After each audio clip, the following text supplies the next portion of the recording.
News. So this weekend marks the 20th anniversary since the Columbine shooting.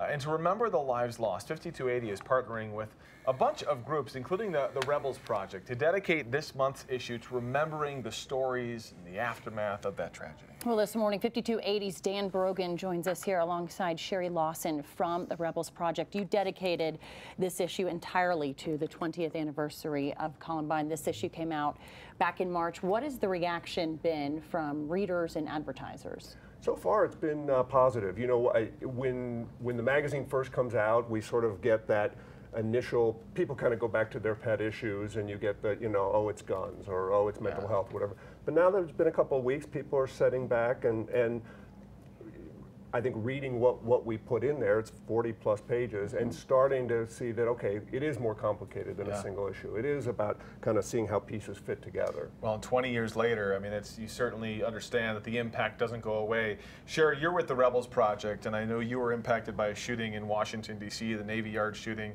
back in 2013. But you can understand and relate with what folks went through at Columbine and what they're dealing with now 20 years later. It doesn't go away. Right. Is that what the Rebels Project is all about? It is. We are a local nonprofit. We were started by Columbine survivors. Out of the 6 people on our leadership team, 4 are Columbine alum that graduated mainly in '99, so they were seniors during that time. And our mission has been to just support survivors of mass tragedy in the short term and the long term. I think the long term kind of gets neglected, and it's understandable, but it's a huge issue.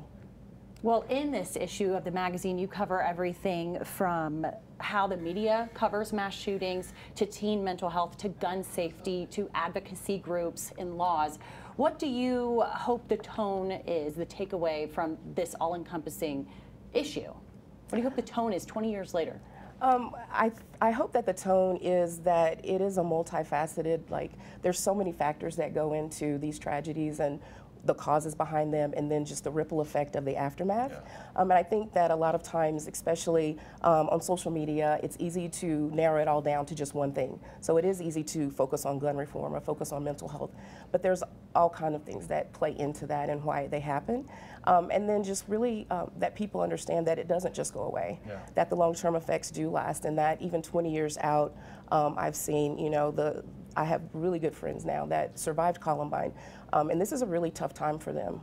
It brings back a lot of memories, and you know, many times you're still dealing with your own stuff. You're still, a lot of times during anniversaries, you begin to have nightmares again. You begin to become super anxious. It's almost like your body remembers what happens, even if you're not consciously aware. Can't even imagine. And Dan, what do you guys hope that this issue does, if you could put it kind of succinctly?